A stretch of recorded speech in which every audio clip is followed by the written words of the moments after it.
오늘 마태복음 7장 1절로 5절 말씀을 통해서 신앙생활 방해하는 세 가지, 세 번째 시간 판단에 대해서 말씀의 은혜를 나누겠습니다. 살아서 누리는 천국, 죽어서 영원히 사는 천국, 마태복음 강의 28번째 시간입니다. 우리가 지난 3주에 걸쳐서 신앙생활 방해하는 세 가지에 대해서 같이 말씀의 은혜를 나누었습니다. 이렇게 3주 동안 한 주제를 갖고 말씀의 은혜를 나눠야 되는 이유는 그만큼 우리의 신앙생활이 중요하다 하는 것입니다. 우리의 인생 살면서 모든 것들을 다 성공할 수 있다면 참 좋은 일이겠지만 설사 그렇지 못하다 할지라도 반드시 성공시켜야 될 것, 절대로 실패하지 않아야 될 것, 이것이 바로 우리의 신앙생활입니다. 우리 인생을 어떻게 성공과 실패로 평가할 수 있느냐? 인생은 한 가지 한 가지 사건으로 보는 게 아니라 전체 통으로 봐야 합니다. 세상 사람들이 끝까지 볼 수 있는 통, 그것은 우리가 이 땅에 살다가 죽는 것입니다. 그래서 중간중간에 어떤 희비를 겪게 되는 여러 가지 일들이 있지만 그의 인생의 마지막 순간까지 그가 어떻게 살았느냐. 그래서 세상 사람들은 말합니다. 사람이 죽으면 이름을 남긴다. 그래서 그의 이름이 역사에 기록되는 것, 그들이 보는 인생의 통으로 보는 끝, 그것이 바로 살아있는 동안의 삶의 모습입니다. 근데 예수 믿는 사람들은 그렇지 않습니다. 우리의 삶은 이 땅에 사는 것만이 아니라 영원한 천국의 삶을, 우리의 전체 삶을 보는 것입니다. 그래서 우리의 삶의 이름은 생명책에 기록되는 것입니다. 하나님이 기억해 주시는 것입니다. 우리의 인생이 육신의 100년이라고 하는 이 짧디 짧은 인생에 영원한 삶까지 계산해서 인생을 산다면, 과연 우리의 삶에 신앙이 없다면, 믿음이 없다면, 신앙생활 못했다면, 예수 믿지 못하고 또 하나님이 우리에게 주신 그 복음을 믿지 못하고 성경 말씀을 믿지 못하여 그대로 살지 못하고 살았다면 결국 우리의 인생은 영원한 천국에 들어가지 못하는 삶이라면 이것처럼 불행한 삶은 없을 것입니다. 그러기에 우리의 인생의 통으로 본다면, 영원한 천국까지 가는 삶으로 본다면 당연히 절대로 실패할 수 없는 것, 그것이 우리의 신앙생활입니다. 또 뿐만 아니라 사실은 영원한 삶을 결정하는 것이 우리가 지금 살고 있는 한 100년 정도 되는 영원한 세계에 비한다면 100년은 아무것도 아닌 티끌만도 못한 시간이지만 그 100년의 삶이 영원한 세계를 결정합니다. 내가 어떻게 살았느냐에 따라서 천국과 지옥이 결정이 됩니다. 그런 점에서 사실은 이 우리의 지금 육신의 때의 삶이라는 것이 매우 중요한데, 이 삶을 살게 만드는 핵심, 어떻게 살아야 할 것이냐. 요셉의 생애를 보면 요셉은 태어나서 얼마 안 있다가 자기 동생을 낳느라고 엄마가 돌아가셨습니다. 그리고 나서 17살에 이복 형들이 자기를 노예로 팔았습니다. 그리고 10년 동안 노예 생활하고 3년 동안 옥살이를 합니다. 이런 비극적인 인생이 어디 있습니까? 그런데 성경은 그의 인생의 마디마디마다 꼭 이렇게 말합니다. 하나님이 함께 하심으로 그의 삶이 형통하였다. 할렐루야. 그리고 하나님이 함께 하시는 그 형통은 결국은 숨길 수가 없어서 그의 삶에 나타납니다. 30살이 되었을 때 총리가 되고 110살까지 총리의 삶을 살게 됩니다. 이 땅에 사는 동안에도 믿음으로 말미암아 하나님이 함께 하시는 삶이 은혜의 삶이요 복된 삶입니다. 하나님 계시면 되고 하나님 안 계시면 안 되는 것입니다. 그러기에 금생과 내생에 복이 되는 것, 신앙생활 잘하는 것입니다. 우리 신앙생활 잘하는 은혜가 있기를 바랍니다. 그런데 우리 신앙생활이 어떻게 시작을 했나요? 하나님의 복음인 예수 그리스도를 만남으로부터 우리의 신앙생활이 시작을 했습니다. 이 복음이라고 하는 말은 기쁜 소식이죠. 왜 이것이 기쁜 소식이냐? 우리는 죄로 말미암아 영원히 죽을 수밖에 없는, 거룩하신 하나님은 죄를 보면 심판할 수밖에 없는데 하나님의 심판의 대상이 되는 것이 우리의 모습이었습니다. 그런데 이렇게 심판받고 영원한 저주를 받아 지옥에 가야 되는 우리를 향해서 하나님이 사랑하기로 결정하시고 우리 살리기로 결정하신 거예요. 이게 놀라운 하나님의 사랑입니다. 그래서 이걸 어떻게 처리하셨냐 하면은 죄 없으신 하나님의 아들 예수 그리스도를 이 땅에 보내서 우리의 죄를 다 짊어지시게 하고 십자가에 못 박혀 죽이심을 통해서 그 예수님의 십자가의 죽으심이 바로 나의 죄 때문입니다. 이것을 믿는 자들마다 구원을 시켜주시는 것입니다. 그래서 영원한 지옥에 가는 게 아니라 영원한 천국에 가고 하나님의 자녀가 되는 것입니다. 영원한 지옥의 운명을 갖고 있는 우리가 천국 백성 백성이 되는 삶으로 바뀌어지는 이 놀라운 기쁨의 소식, 이게 복음인데요. 이 복음을 만나는 것, 이것이 바로 우리의 신앙생활의 시작입니다. 성경은 우리에게 이 사건을 이렇게 말씀합니다. 로마서 3장 23절 24절 우리가 자문한 목소리 한번 읽어볼까요? 시작. 모든 사람이 죄를 범하였음에 하나님의 영광에 이르지 못하더니 그리스도 예수 안에 있는 속량으로 말미암아 하나님의 은혜로 값없이 의롭다 하심을 얻은 자 되었느니라. 모든 사람이 죄를 범하였으며 하나님의 영광에 이르지 못하더니, 이것이 우리의 운명이었습니다. 모든 사람 안에는 저도 여러분도 있습니다. 높은 사람, 낮은 사람, 돈 많은 사람, 돈 없는 사람, 지식 많은 사람, 지식 없는 사람 다 상관없이 모든 사람이 죄를 범하였음에 하나님의 영광에 이르지 못했으니 결국은 하나님 앞에 서지 못하고 영원한 지옥에 들어가는 저주받은 인생으로 살 수밖에 없는 것입니다. 이것이 우리의 운명이었습니다. 근데 너무 놀라운 사건은 그 다음 절에 인생의 대변혁이 나타납니다. 그리스도 예수 안에 있는 속량으로 말미암아 우리의 죄를 예수님께 뒤집어 씌워서 우리의 죄를 대신 갚아주시고, 할렐루야, 이게 속량이죠. 속량으로 말미암아 우리가 값없이 의롭다 하심을 얻게 된 것입니다. 하나님의 의가 되어서, 하나님의 자녀가 되어서 영원한 천국 백성으로 우리를 바꾸어 주신 것입니다. 이게 바로 복음이에요. 이 복음을 만나는 것입니다. 성령으로 말미암아 이 복음을 만나는 순간에 우리가 깨달을 수 없는, 하나님은 어떻게 이렇게 나를 사랑하십니까? 어떻게 하나님 나 같은 죄인을 이처럼 사랑해서 아들을 주셨나요? 하나님의 미쳐버린 사랑, 그것을 우리가 받는 것입니다. 이게 믿어지고 깨달아지는 순간부터 우리도 하나님을 사랑하게 되죠. 보통 사랑이 되겠어요?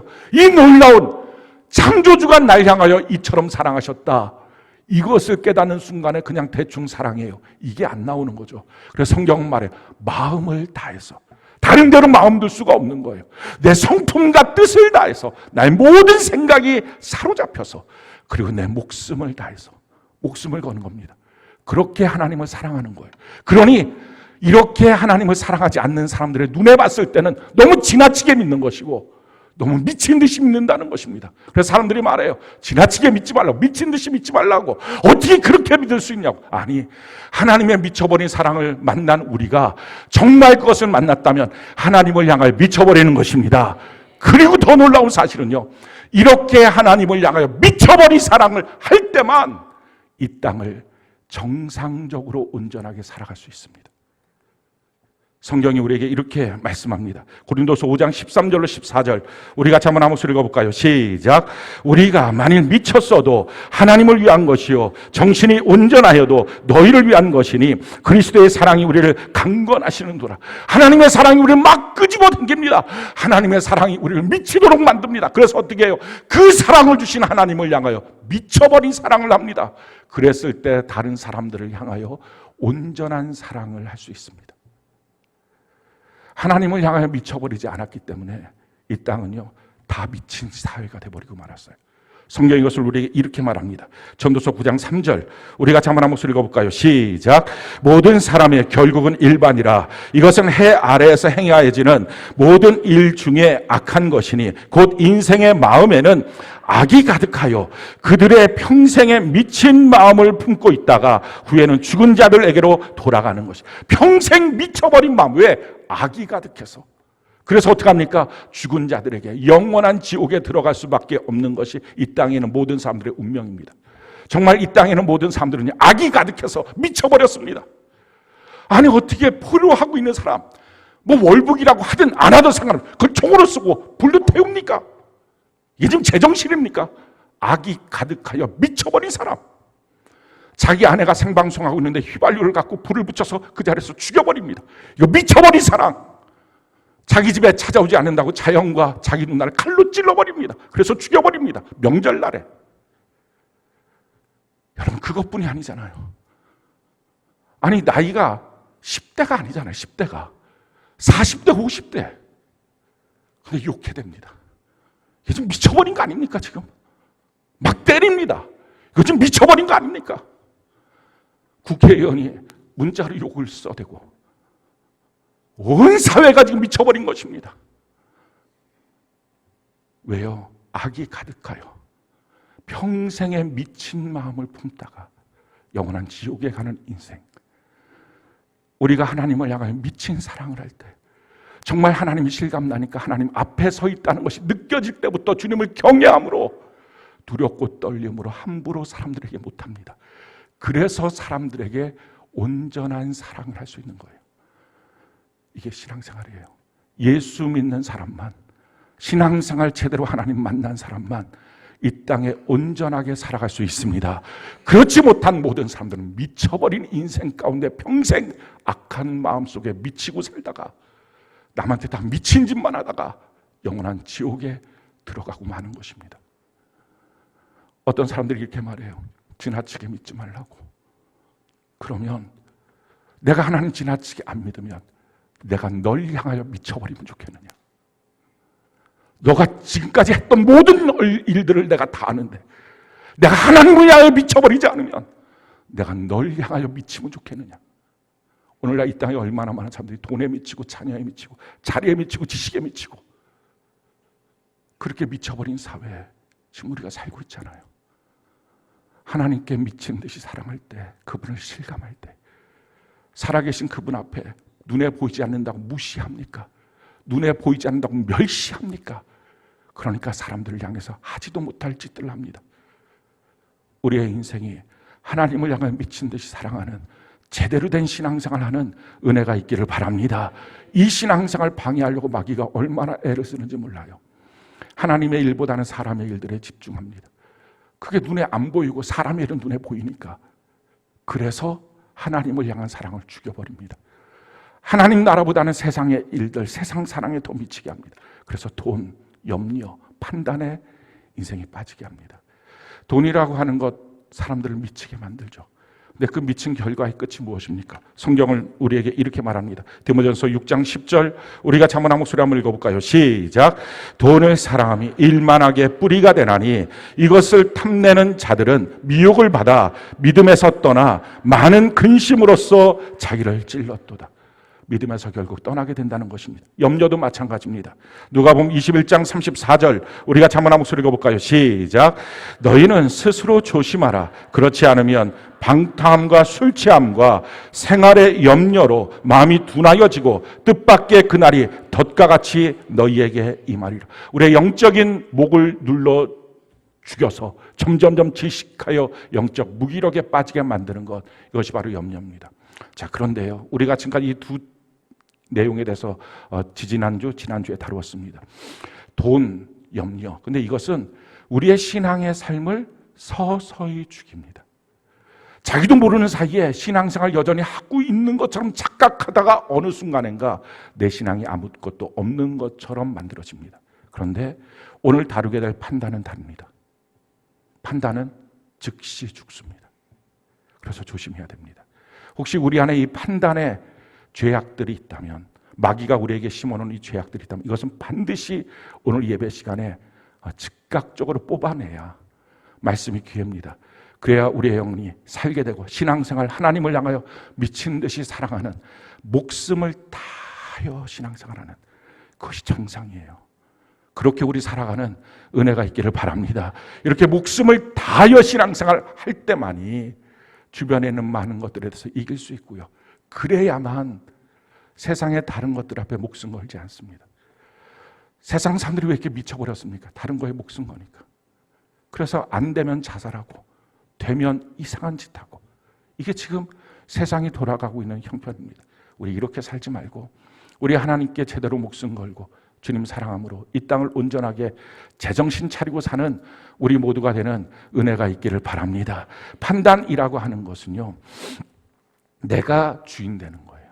그러니까 내가 판단하는 거예요. 그게 내가 선악과 먹은 삶의 고백입니다. 마귀는 처음부터 너 선악과 먹으라고. 선악과는 하나님의 법 안에 있는 거거든요. 근데 법 안에 들어가지 말고 너가 선악과를 먹어서 너가 선과 악을 너가 판단하는 자가 되면 너가 하나님처럼 될 거야. 처음부터 마귀가 속였던 게 이거예요. 하나님 밖으로 벗어나면 너가 하나님처럼 될 거야. 말씀 밖으로 벗어나면 너는 자유로워질 거야. 그렇지 않았어요. 사람은 결국 하나님 밖으로 벗어나고 말씀 밖으로 벗어난 결과가 신라건의 주인공이 되고 고통의 인생이 된 것입니다. 하나님의 말씀 안에 들어갈 때 그 안에 자유함이 있습니다. 할렐루야. 하나님 안에 있을 때 상속자가 되어서 하나님의 모든 것을 우리가 공급받게 될 줄로 믿습니다. 그러기에 우리 안에 있는 이 판단의 문제, 이게 바로 내가 지금 주인되어 있는 건데요. 이 판단을 하게 될 때 가장 큰 문제, 왜 그 영이 즉시 죽느냐? 이유는 말씀을 믿지를 못해서 그래요. 판단을 하기 시작하면 말씀이 안 믿어져요. 성경이 우리에게 이렇게 말씀합니다. 히브리서 4장 2절 우리가 한번 읽어볼까요? 시작. 그들과 같이 우리도 복음 전함을 받은 자이나 들은 바 그 말씀이 그들에게 유익하지 못한 것은 듣는 자가 믿음과 결부시키지 아니함이라.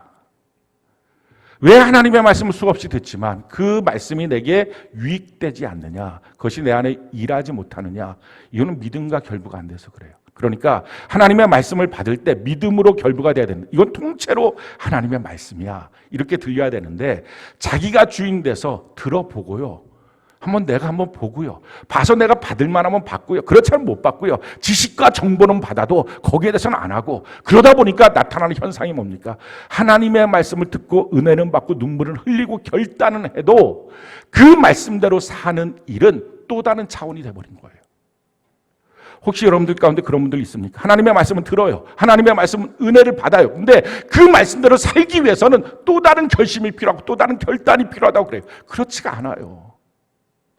여러분, 하나님의 말씀이 뭡니까? 성경은 하나님의 말씀을 우리에게 이렇게 말씀하고 있어요. 요한복음 6장 63절, 요한복음 6장 63절 우리 같이 한번 읽어볼까요? 시작. 살리는 것은 영이니 육은 무익하니라. 내가 너희에게 이른 말은 영이요 생명이라. 하나님의 말씀이 뭐예요? 영이고 생명이에요. 하나님의 말씀 자체가 생명이라고, 생명. 그러니까 생명인 말씀이 내게 들어오면 나는 가만히 있어도 나를 통하여 그 말씀이 이루어지는 거예요. 성경은 하나님의 말씀을 씨라고 말합니다. 그리고 밭이라는 거예요. 근데 씨와 밭이라고 하는 상황을 한번 생각해 보십시오. 씨가 떨어져요. 그럼 씨가 떨어졌을 때 밭이 뭘 합니까? 밭은 가만히 있어요. 근데 씨가 떨어져서 그 안에 씨 자체에 생명이 있으니, 생명이 있다는 말은요, 그 안에서 스스로가 뿌리를 내리고 스스로가 양분을 내고 그 양분을 먹어서 그래서 자라나고 열매 맺고 그걸 다 하는 거예요. 씨가. 밭은 뭐 하는 거예요? 가만히 있는 거예요. 가만히. 자기 안에 필요한 요소들을 주님이 명령하실 때마다 그냥 자연스럽게 자기로부터 나오는 거예요. 그게 생명인 말씀, 씨인 말씀입니다. 근데 문제는요, 하나님의 말씀을 받음에도 불구하고, 깨닫고 은혜를 받았다고 함에도 불구하고 그 말씀대로 사는 삶은 힘들다고 말하고 어렵다고 만들고, 또 그 말씀대로 어떻게 사냐고, 이건 결단이 또 필요하다고, 그건 내 자신이 주인 돼서 그런 거예요. 성경이 우리에게 이렇게 말씀합니다. 이사야 55장 10절로 11절 우리 같이 한번 읽어볼까요? 시작. 이는 비와 눈이 하늘로부터 내려서 그리로 되돌아가지 아니하고 땅을 적시어서 소출이 나게 하며 싹이 나게 하며 파종한 자에게는 종자를 주며 먹는 자에게는 양식을 줌과 같이 내 입에서 나가는 말도 이와 같이 헛되이 내게로 되돌아오지 아니하고 나의 기뻐하는 뜻을 이루며 내가 보낸 일에 형통함이니라. 하나님의 말씀은 나가는 즉시 그것이 이루어지는 것입니다. 그러니 이루어지는 그 말씀이 왜 안 이루어질까? 그 내용을 그 앞에 이렇게 설명을 합니다. 이사야 55장 7절로 9절 우리 같이 한번 읽어볼까요? 시작. 악인은 그의 길을, 불의한 자는 그의 생각을 버리고 여호와께로 돌아오라. 그리하면 그가 궁휼히 여기시리라. 우리 하나님께로 돌아오라. 그가 너그럽게 용서하시리라. 이는 내 생각이 너희의 생각과 다르며 내 길은 너희의 길과 다름이니라. 여호와의 말씀이니라. 이는 하늘이 땅보다 높음 같이 내 길은 너희의 길보다 높으며 내 생각은 너희의 생각보다 높음이니라. 너의 길에서 돌이켜야 된다. 너 생각에서 돌이켜야 된다. 왜? 너의 생각은 나의 생각과 다르며 너의 길은 나의 길과 다르다. 하나님의 말씀의 생각과 하나님의 말씀의 길은 나와 다르니 내가 그 말씀에 대한 판단자로 서 있으면, 내가 그 말씀을 받는 주체가 돼버리면 하나님 그건 안 되겠는데요. 그럴 수 없는데요. 어떻게 그것이 내 삶에 이루어질까요? 그러니까 자기가 다 가로막는 것입니다. 그래서 하나님 말씀하시는 너의 길과 내 길은 다르고 너의 생각과 내 생각은 다르니 너 생각에서 돌이켜야 된다. 너 자신이 받으려고 하지 말고 하나님의 말씀은 하나님의 말씀으로, 그 말씀이 곧 하나님이시니 그 말씀을 통째로 믿음으로 받아야 된다 하는 것. 이걸 믿음으로 받지 못하게 하는 것, 이게 바로 자기 자아예요. 이게 거짓된 자아죠. 헛된 자아죠. 원래 하나님이 창조한 자아의 모습이 아니라 타락된 자아, 자기가 선악과를 먹고 하나님 밖으로 벗어나 있는, 말씀 밖으로 벗어나 있는 자기가 주인된 자아의 모습입니다. 그래서 성경은 말해요. 예수님을 믿을 때 반드시 해야 될 것, 자기를 부인하고 예수를 믿어야 된다는 것입니다. 마태복음 16장 24절, 우리 같이 한번 한 목소리 한번 읽어볼까요? 시작. 이에 예수께서 제자들에게 이르시되 누구든지 나를 따라오려거든 자기를 부인하고 자기 십자가를 지고 나를 따를 것이니라. 누구든지 예수님을 따라가려면 누구든지예요. 목사님만이 아니고 셀장만이 아니고 장로님만이 아니라 권사님만이 아니라 집사님만이 아니라 예수님을 믿겠다고 작정했다면 누구든지 자기 부인하고 자기 십자가를 져야 된다. 이 자기 십자가를 진다는 말의 뜻은 너무 간단해요. 예수님 당시에 십자가를 지고 가자, 이건 젤로 땅의 표였어요. 독립운동 투사들의 표였습니다. 십자가라는 것은 독립운동을 하다가 잡혀서 죽는 로마의 사형 형틀이었어요. 그러니까 자기 십자가 지고 가자, 이것을 목숨 걸고 갑시다, 이거예요. 예수 믿는 걸 어떻게 믿어야 돼요? 목숨 걸고 믿는 거예요. 목숨이 안 걸어지는 것은 하나님의 사랑을 못 만났기 때문이에요. 하나님 사랑을 만난 목숨이 걸어지고요. 그것이 신앙생활 처음 시작이고요. 그렇게 목숨 걸고 그 다음에 뭐 하는 거예요? 내 자아를 부인해야 예수님을 제대로 믿는다 하는 것입니다. 왜 이 자아가 자꾸 일어서서 하나님의 말씀을 믿겠다 못 믿겠다, 이해가 된다 안 된다 이러니까 그냥 말씀을 통째로 하나님의 말씀으로 믿으면 이해가 안 돼도 믿을 수는 있으니까, 그걸 믿으면 그 말씀이 내 안에 생명이니까 그대로 역사가 나타나는데 그걸 내가 막아서고 있다는 것입니다. 자기 자아를 부인해야 돼요. 근데 사실은 자기 자아가 부인된다는 게 쉽지가 않습니다. 어떻게 자기가 자기를 부인해요? 자기가 그게 자기인데, 지금까지 살아온 내 자신인데 이게 어떻게 부인이 되겠어요? 자기가 자기를 부인할 수 있도록 하나님이 우리에게 은혜의 선물을 주셨어요. 그게 바로 신앙생활 할 수 있도록 도와주시는 것, 성령 성경교회입니다. 성령 하나님을 통해서 예수님을 만나는 거예요. 예수님의 십자가 앞에서 그 하나님의 사랑을 만나는 거예요. 그러면 그 하나님의 사랑 앞에서 내가 뭘 나를 주장할까? 이게 자기 자신이 부인이 돼요. 그래서 하나님의 사랑을, 그 십자가를 성령으로 만나는 사람은요, 자기가 그 현장에 서 있지 않아도, 그 십자가 앞에 서 있지 않아도, 예수님 직접 만나지 않았어도 너무 놀라운 것은 성령께서 나로 하여금 믿게 만들어 주시니까 목숨을 거는 거예요. 그게 너무 쉬워지는 거예요. 왜? 그냥 눈으로 본 것보다 더 실감이 나니까. 성령을 통해서 자기 자아가 부인돼요. 또 한 가지, 성경을 통해서 부인돼요. 제가 목회하면서 깨닫게 된 한 가지는요, 왜 자기 자신이 부인이 안 될까? 하나님의 말씀을 들을 때 자꾸 왜 자기의 고집이 나오고 자기의 생각이 나올까? 성경을 몰라서 그렇더라고요. 성경을 알면 이게 하나님의 말씀에 있지, 이것만 알아도 많은 부분에 자기 자아가 부인이 됩니다. 그걸 모르니 자기 고집대로 자기 마음대로 신앙생활을 합니다. 성경이 우리에게 이렇게 말합니다. 고린도서 10장 5절, 우리 같이 한번 한 목소리 한번 읽어볼까요? 시작. 고린도서 10장 5절 같이 한 목소리 시작. 하나님 아는 것을 대적하여 높아진 것을 다 무너뜨리고 모든 생각을 사로잡아 그리스도에게 복종하게 하니. 하나님 아는 것을 하나님을 알아야 된다라고 하는 것을 대적해서 하나님 아는 일을 자꾸 방해하는 것들 다 없애버리고 하나님께 나가는 것입니다. 성경을 통해서 하나님을 더 알면 알수록, 더 깊이 알면 깊이 알수록 우리의 자아가 부인돼요. 세 번째는요, 교회 공동체예요. 신앙생활 혼자 하면 남들도 다 그런 줄 알아요. 자기 혼자 그렇게 신앙생활 하니까 남들도 다 그렇지. 그렇게 생각해서 그냥 자기가 원래 그냥 신앙생활 남들도 다 이 정도 흔들흔들 대충대충 이렇게 믿고 사는 거지. 어떻게 그걸 다 믿고 살아? 사람인데 어떻게 그냥 그렇게 그냥 자기처럼 남들도 다 그렇게 사는 것처럼 느껴지고요. 또 어쩌다가 만나면 재수없는 인간 만나고 똑같이 자기랑 똑같은 인간 만나고 꿍짝하고, 그래서 결국은 다 봐봐 다 똑같잖아. 아니에요. 정말 예수 믿는 사람, 자기랑 비슷한 사람 한 명도 없어요. 제대로 예수 믿는 사람 전혀 달라요. 근데 교회 공동체 안에 모이잖아요. 그럼 셀 나눔을 통해서 그 말들을 듣기 시작해요. 저 사람 나랑 생각이 다르네. 저 사람 사는 방식이 다르네. 그래서 도전받고 자기 자아가 깨어져요. 또 한 가지는요, 셀 공동체 안에서 하나님이 교회 안에 주신 게 있어요. 그것이 바로 감독자를 주셨어요. 성경이 우리에게 이렇게 말합니다. 사도행전 20장 28절 우리가 한번 한 목소리 한번 읽어봅시다. 시작. 여러분은 자기를 위하여 또는 온 양떼를 위하여 삼가라. 성령이 그들 가운데 여러분을 감독자로 삼고 하나님이 자기 피로 사신 교회를 보살피게 하셨네. 하나님이 교회 안에 주신 것이 있습니다. 그것은 사람 감독자를 주셨어요. 그 사람 감독자를 통해서 교회에 있는 지체들을 보살필 수 있도록, 지킬 수 있도록 하나님이 하신 것입니다. 그렇다면 이 사람 감독자를 향하여 일반 세론들, 우리로 말하면 셀장들인데 세론들은 그러면 어떻게 해야 되느냐? 성경이 우리에게 이렇게 말하죠. 히브리서 13장 17절 세 번역인데 우리 같이 한번 한 목소리 읽어봅시다. 시작. 여러분의 지도자들의 말을 고지 듣고 그들에게 복종하십시오. 그들은 여러분의 영혼을 지키는 사람들이요, 이 일을 장차 하나님께 보고드릴 사람들입니다. 그러므로 여러분은 그들이 기쁜 마음으로 이 일을 하게 하고 탄식하면서 하지 않게 해 주십시오. 그들이 탄식하면서 일하는 것은 여러분에게 유익되지 못합니다. 어떻게 우리 신앙생활을 하면서 자기 자아가 부인돼야 할까요? 사람 감독자 앞에 내가 서 있다라고 하는 것이 하나님의 사랑이에요.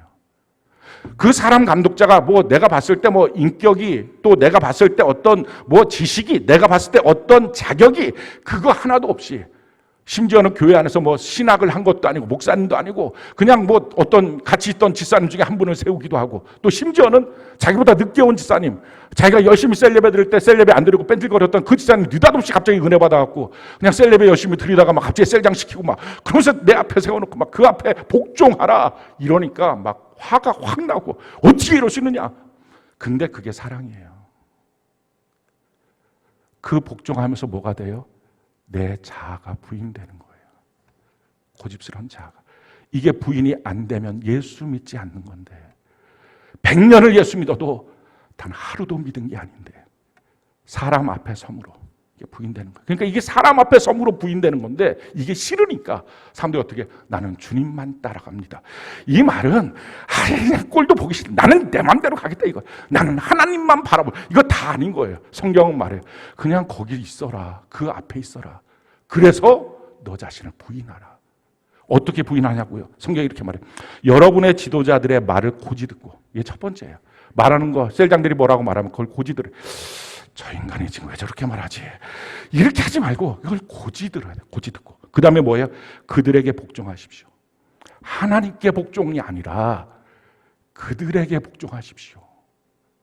그래야 자기 자인 부인이 돼요.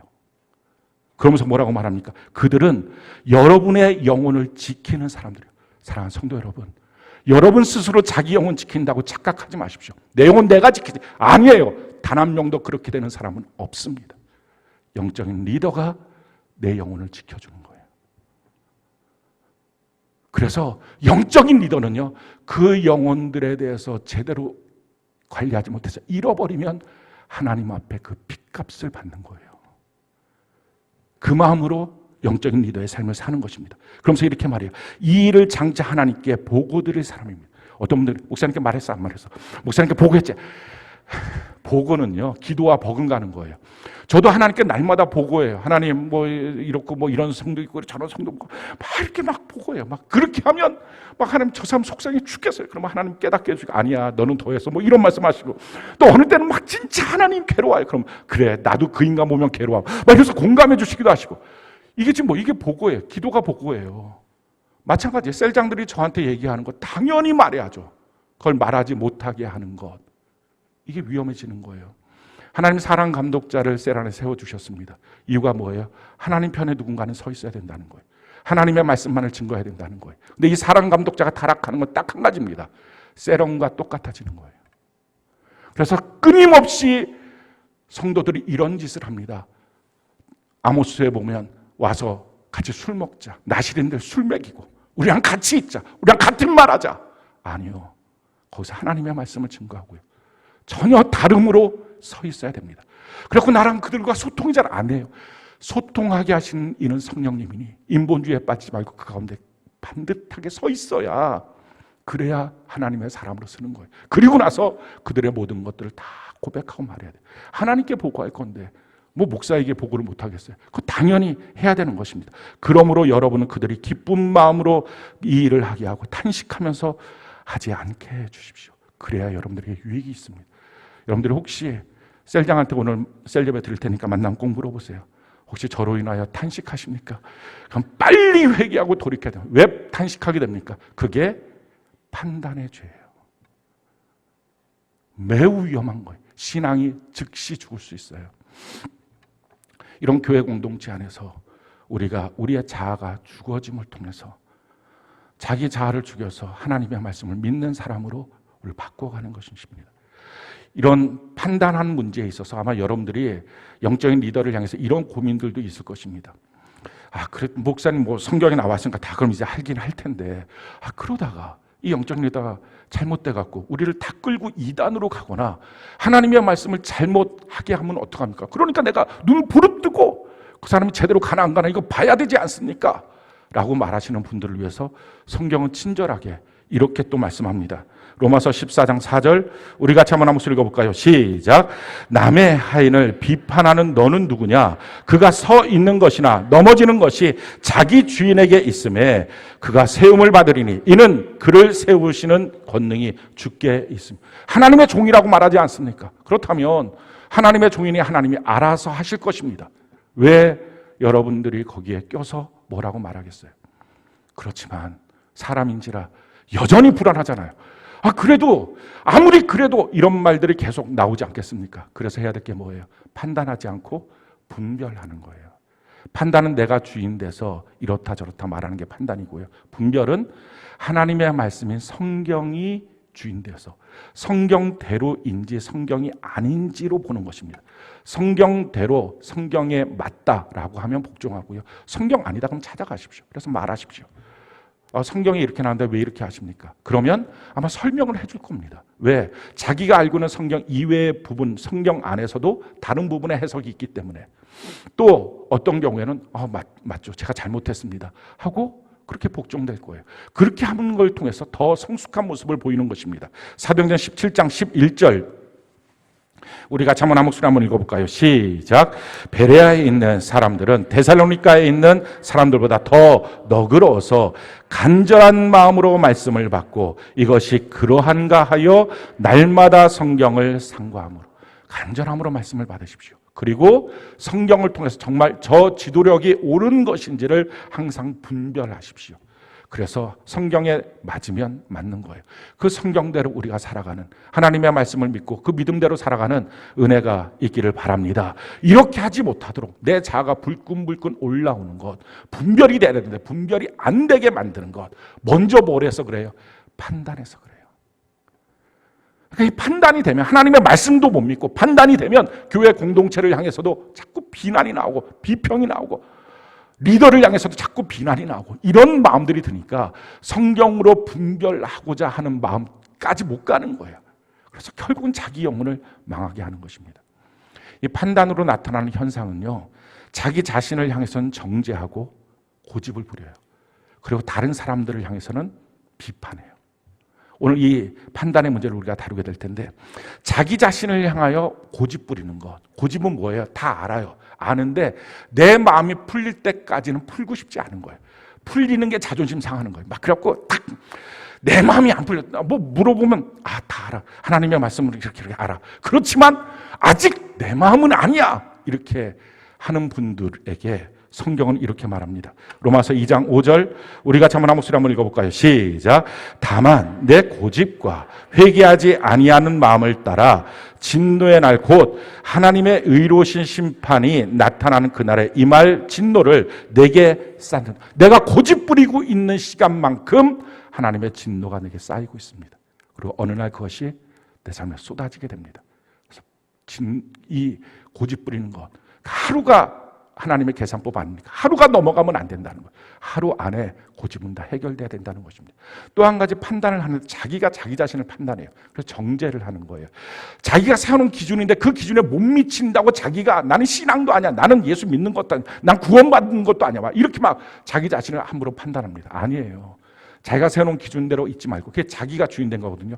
하나님의 말씀을 믿고 그 믿음대로 서는 은혜가 있기를 바랍니다. 그게 성경이 우리에게 이렇게 말해요. 로마서 8장 1절로 2절 우리 같이 한번 읽어볼까요? 시작. 그러므로 이제 그리스도 예수 안에 있는 자에게는 결코 정죄함이 없나니 이는 그리스도 예수 안에 있는 생명의 성령의 법이 죄와 사망의 법에서 너를 해방하였습니다. 아멘. 우리가 이제 우리 자신을 정죄하지 않는 은혜가 있기를 바랍니다. 오늘 특별히 말씀은요, 다른 사람들을 향한 비판입니다. 특별히 여기에 제안은 형제들을 향하여, 그러니까 교회 공동체 안에서 누군가를 향한 비판의 모습입니다.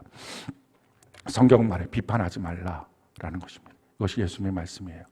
혹시 여러분들이 누군가를 향하여 비판하고 있다면, 수근수근하고 있다면, 뭐라고 자기가 비난하는 말을 하거나 조롱의 말을 하고 있다면 바로 멈추셔야 합니다.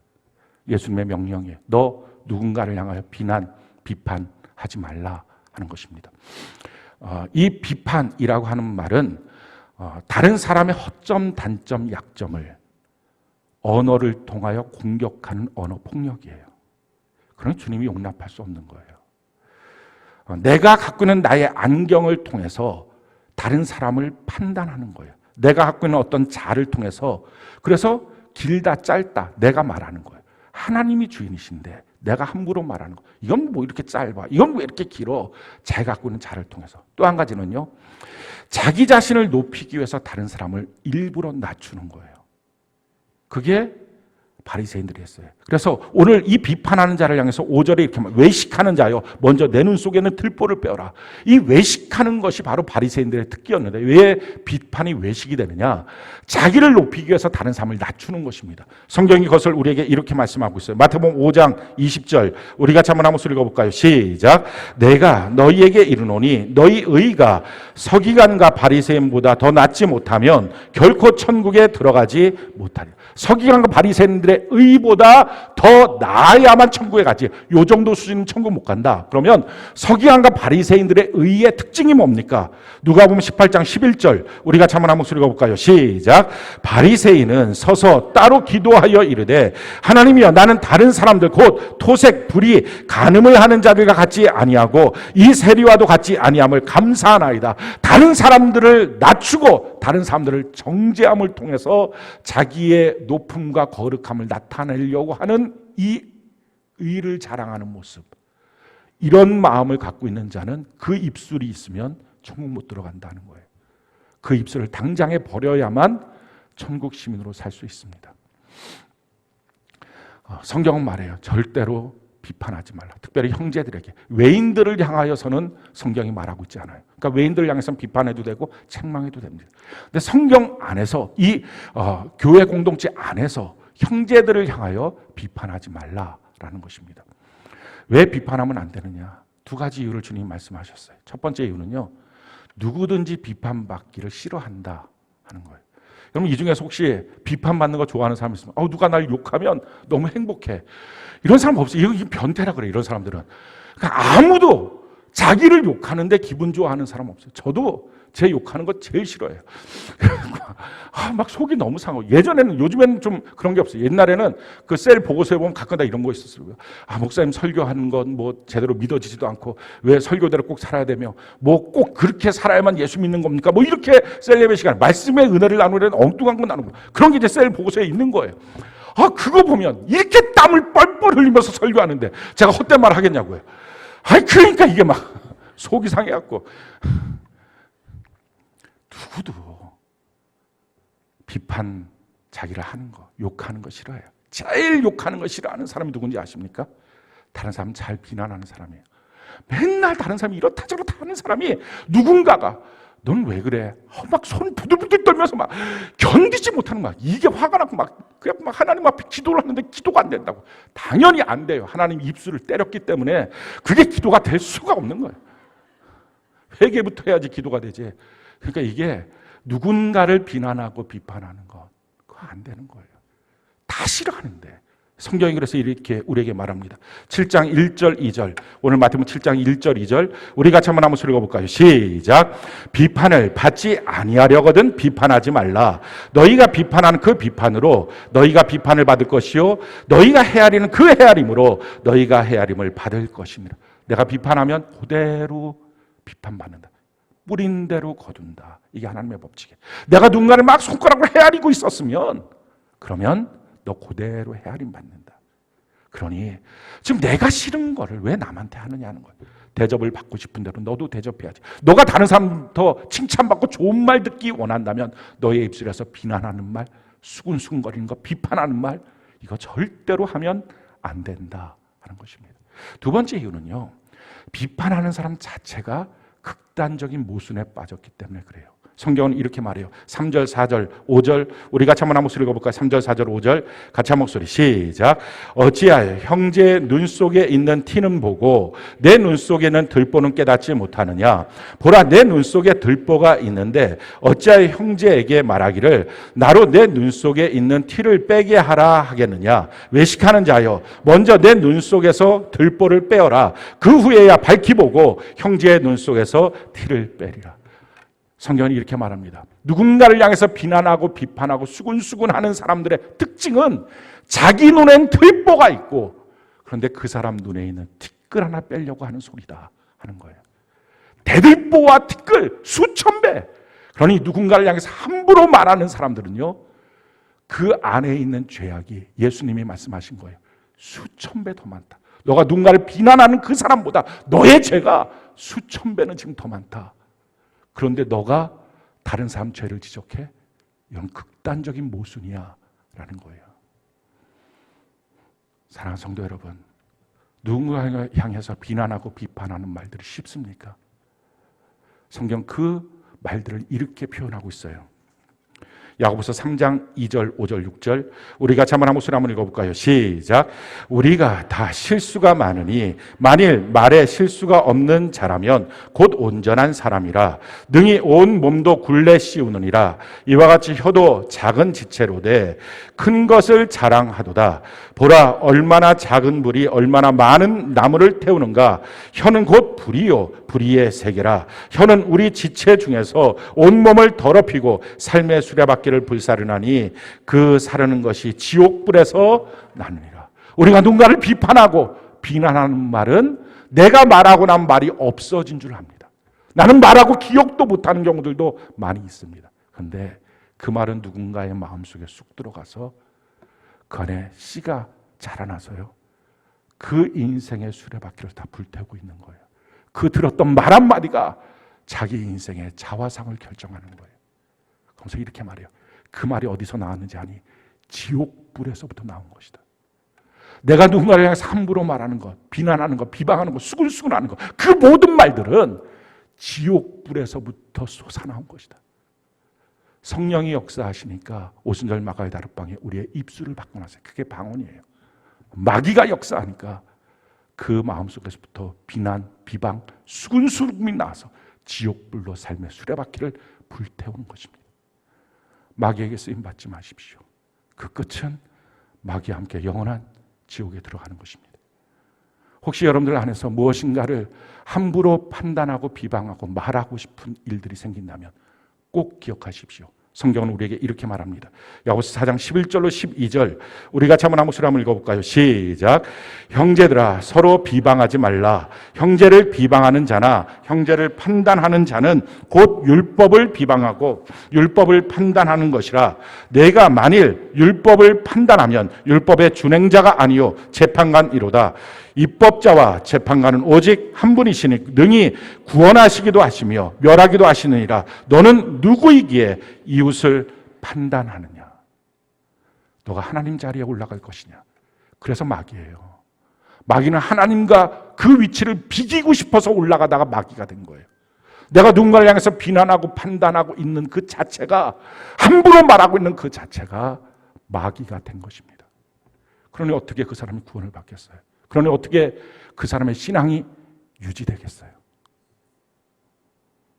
절대 하지 말아야 될 것, 당장 그쳐야 될 것, 내가 판단하는 것, 내가 판단하는 죄, 내가 함부로 말하는 죄, 비난하고 비방하는 죄, 당장 멈춰 세워야 합니다. 이 죄가 어디서부터 나왔어요? 선악과. 결국 이기심에서부터 나온 거예요. 내가 주인 되고 싶은 이 이기심. 그래서요, 이걸 버리고 싶다면 받으려고 하지 말고요, 주려고 하십시오.